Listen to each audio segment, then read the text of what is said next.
ससुरा में सुनिला कि सोना चूरा धनवा धनवा कूटे के परी ससुरा में सुनिला कि सोना चूरा धनवा धनवा कूटे के परी अगिया लागल हो करमवा काहे तेरी नकियों में पानी काहे तेरी नकियों में पानी मैं तेरी दीवानी मैं तेरी दीवानी काहे तेरी अखियों में पानी काहे तेरी नकी आँखी में पानी पानी ये जो आँखी से पानी आवता शाम के खनवे ना बनला ना बनला ना चावल खत्म हो गई बा आ चावल 3 दिन से लगातार मांग के चाची से आजी से नानी से घर घर से मांग के ले आवतनी तो माला उठानी है नु खानी है नु अब ना मांगब तो चावल 20 किलो तो कुटवला डाल लिया 20 किलो तार गुंगावा हेता ना खाता आ त कहे के ना चाहिए वो भसुर है नु उ पढ़ा लिखा हेता ना खाला तू कितना घोटलू घोटा था वो तो और का अड़सावत हो कितना अड़सावत हो हतनी हम खानी हतनी दीदी घोटेली हमानी के एकदम सुगा निहर खोराक बा हतनी हतनी ऑटोमेटिक तुम गुब्बारा ने फूलती जा रही हो तो फूलती ऐसे जा रही हूँ कि खियाइला हमरा के कल रतिया खानी 3-4 दिन से हम परी के मोमोज खाता नहीं चाउमीन खाता नहीं हम तो ऑन पर ताकतो नहीं कि हम कहनी चावल कौन लील गलो तना मतलब 20 किलो चावल सब खत्म हो गए तुम नहीं जानती हो रोज के 2 किलो रोज के 2.25 किलो रोज खोराकिया बढ़ले जाता ऐसे कहता नु कि आएगा सबके भेजी बाहर मैं बाहर भेजेगी सब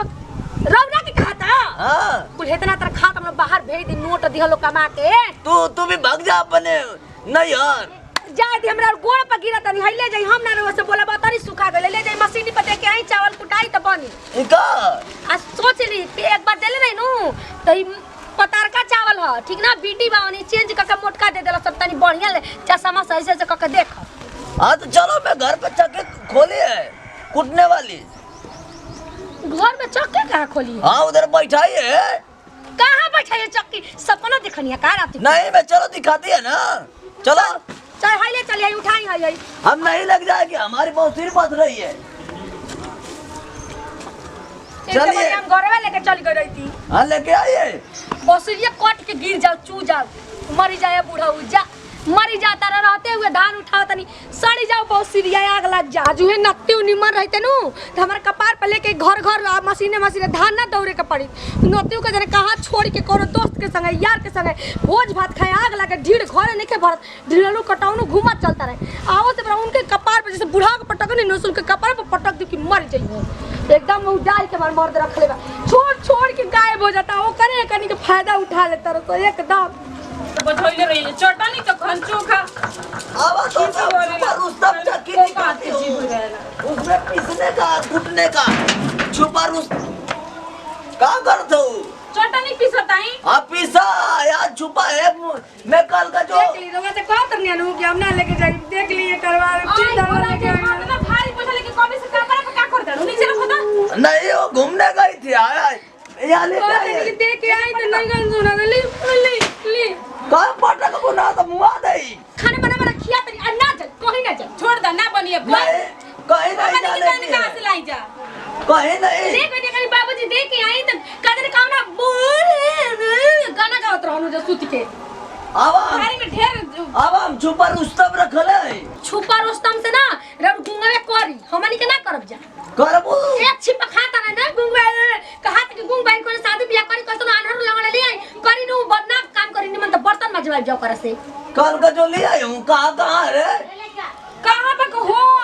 ओथे खुल तो नहीं का जनी उतरा मोट की का बटिया बड़का चका बटे रखले में घरवा में हां कदी नहीं का हो ओ बड़का चका बटे मोटा बटिए को तो लेके आवा हम बताती हूं लेके आवा कैसे कुटाती है देख लो बूढ़ा हम बहाना कोई नहीं हो अरे बुढ़वा के जोहर वर दे दिहल जी का ना हो से ना बोले कि बुढ़ बड़न तनी दूरा के शोभा बढ़ेला ई तो हमरो पता बा कि बूढ़े को टूटलो रही दुआरी पर रही तो शोभे रही लेकिन इतना अत्याचार नु करतरन दीदी ये बुढ़वा तो तंग करन कि बोले पर मजबूर कर देवेलन समझ में चली देखी तो कल खा लिए बर्तन दिखाई तो चली तो तन देखी कूटने की मशीन। अब तो लोग सिखावत है।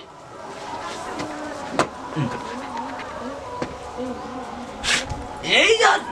बुढ़िया ये जो कूटत रहे ना। अरे ये तो ना भारी हम देखो ले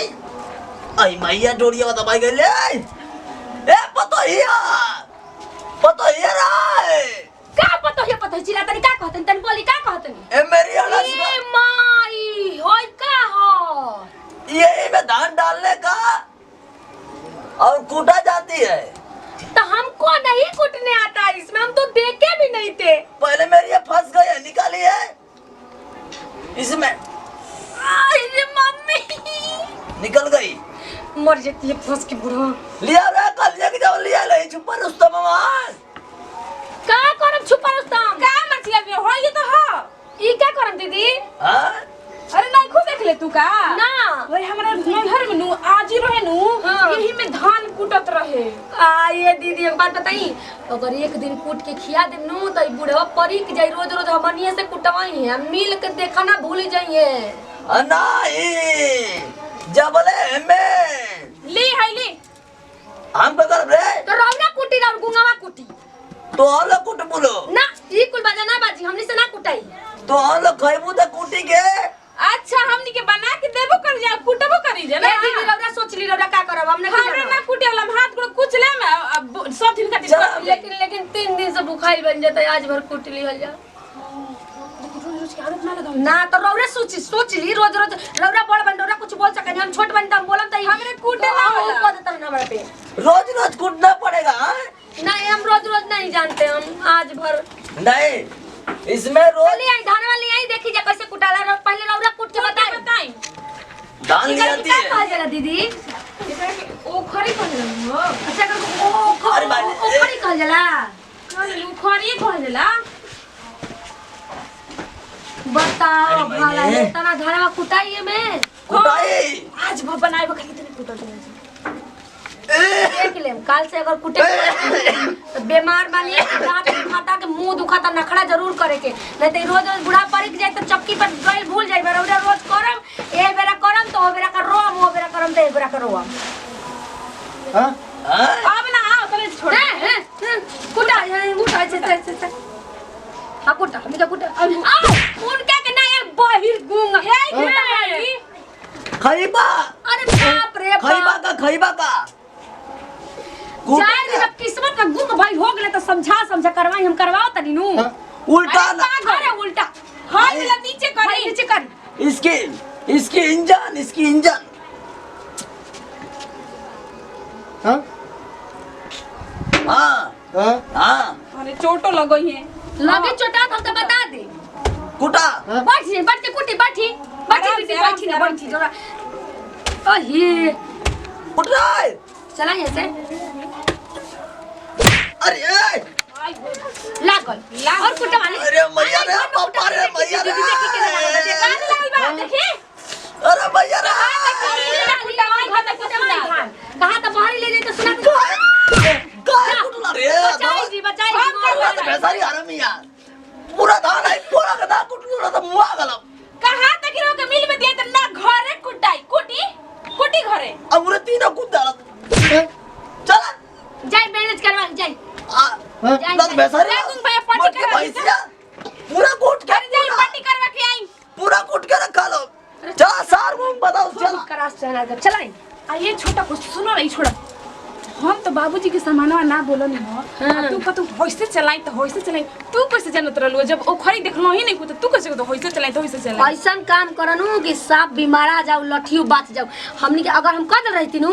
तो बाबूजी रोज परिक जतन रोज करसन। ऐसे हम देखले रहनिया खुद हमार माईए करेले हमार आजियो कइले बड़ी कुल झूठो का बहाना करत रहनिया। कहता ना तू दिमाग लगावेलु हां झूठो का बहाना करत रहनिया। कैसे तो कहां सुने बेनु ना निमन गीत गाइब आ ना दरबार घरे जाई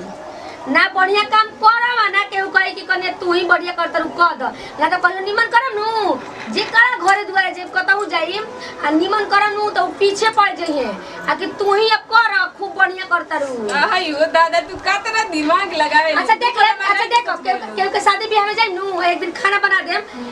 अरे हुनकर फलाना के लड़की आई मेरी रिश्तेदारी में कहां गइल बिया उहे निमन बनावतिया ओकरे हाथ से निक लागता लोग देख चुरा के आइडिया खोजेला ओई तरह बड़ा हम बाबू ई सब काम है खड़ा होके कूटे के चल आज में कूट देगे काल से ना हमर चाची कुटेली नु त गीत गावेली आ सुनो ना गीत के नाम तो हम एगो गीत सीखले बानी लेकिन इसे कुटले नहीं की कहियो लेकिन चल हम कुटा तनी सीख देखले बानी कहले नहीं कि लेकिन देखला पर कुछ आ जाला रोना गीत गाई हम कुटा तनी गीतिया कैसे बहो अरे ससुरा में सोनी ना कि सोना चू तू गावा ना सोना चूर धनवा धनवा कूटे के परी ससुरा में सोनी ला कि सोना चूर धनवा धनवा कूटे के परी अगिया लागल हो करमवा धनवा कूटे के परी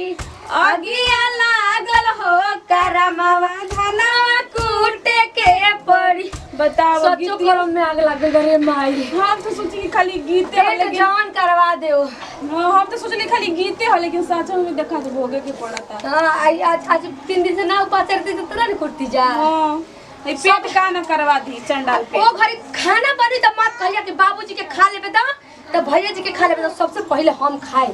3 दिन से भूखाइल बानी हट ना हो घर के बड़ बुजुर्ग पहले कोई खा ले खाना रोज खाला माना तनी बड़ बुजुर्ग खाली सास ससुर खाली ननद खाली पीछे से खा लेकिन आज हम पहले खाई 3 दिन से भूखे बानी ठीक बा रो मत पहले तू ही खा लियो ठीक बा हां ससुरा में सुनीला कि सोना चूरा धनवा धनवा कूटे के परी ससुरा में सुनीला कि सोना चूरा धनवा धनवा कूटे के परी अगिया लागल हो करमवा धनवा कूटे के परी अगिया लागल हो करमवा धनवा कूटे के परी करामत तू लगाइए देले बड़ू जानू कि ना बाबू को हमार दुआरा पर हाला कइले बड़ा रो तारे उनकर हाथ अंगुर कुछ देलु लो तो के कहला है तमाशा खड़ा करे के बाबूजी के तमाशा खड़ा करे के वो कहत रहे कि हमरा के पतोहिया मार देली से गोड़ हाथ तुर देली से गुम बहिरा आई बाबूआ जी मारनी है हमनी के काहे मारी जा हमरा बहिसे गोरिया उतर ना लतिया उतर बिना मतलब के अरे गलती से मैं कुटा गिल होता गुंग भैया से मारे में कर दो तब कैसे कह दे हम कि पतोहिया मार लिया चल तनी पूछाई त चल तनी पूछाव 3 दिन जो तनी करा और तो गीत गाव तर लो 2 किलो के चूहा कूदत रसन ऊपर से और ड्रामा कइले बड़ा ने कुछ बाकी नहीं खेलू अरे चल ना चल चल पूछा तो नहीं कर से बाबू के बाबूजी के हाथ में कुछ लगा तो ही नु हां बाबूजी के आई हदा तई आज तू न उठा मुआ दे तहा लोग जोन कर्म करवा दे ठीक नु तहा लोग जिए ना दे बुझाई जान जी हो कहियो चाहत जे कि हमर बाबू मर जा देखो ना निमन चाहत लो निमन काम करता वो खराब काम करता वो हमन ये के सुन के पा हां अच्छा मेरे बढ़िया चाहत नहीं नु कहियो चाहिए बोल हमर से दिक्कत रे कहियो चाहिए हमर बाबू अनेरिया के झूठ बोलती हैं चाहिए पूछाई बाबू के अब तो कब से कहते बन के चल बोलला पर हमर देही में आग लग जाला अभी पूछा तो नहीं खीता कहते ना बड़का मुंह बनावत रे बिना मतलब के चलते पूछा लेकिन मोटी उठा बनाई बड़का मुंह चुप रह तू तब तारा से हमर बोलले नहीं चलिए हम पीछे से आवत नहीं एगो नतीजा ना बुढ़ो के छोड़ होई अरे मैया चला अरे मैया हमारे जिंदगी मैं करवा कइला हो बाबा मत रहो चला अरे मैया हमारे नसीबियत फूट गइल हो मैया ए मैया बैठा ए, क्या थियो घरे जा अरे मैया अमना ही जनमी की अरे वो करा में अथवा मोटा लबोता अरे कुछ नहीं रे मैया तेरे तू हेन मर गए हो अरे भैया हमेशा रो के पूरा एकदम लगा हमेशा रो के आला के सबके सामने हमनी के बेजंगे बना देता नी आई हम कुछ नहीं क्रिया खाई माई के क्रिया खाई हमनी के कुछ नहीं जा अरे माई कसम पूरा खानदान लट जा अपन बुढ़िया की कसम भाई हमनी के माई की काहेला क्रिया खाता अपन हमार भैया बचा के ना बाबूजी के कोनो काम करे के चाहिए अपना बुढ़िया मोहब्बत के कसम खाई त कि हमरा के मत बोले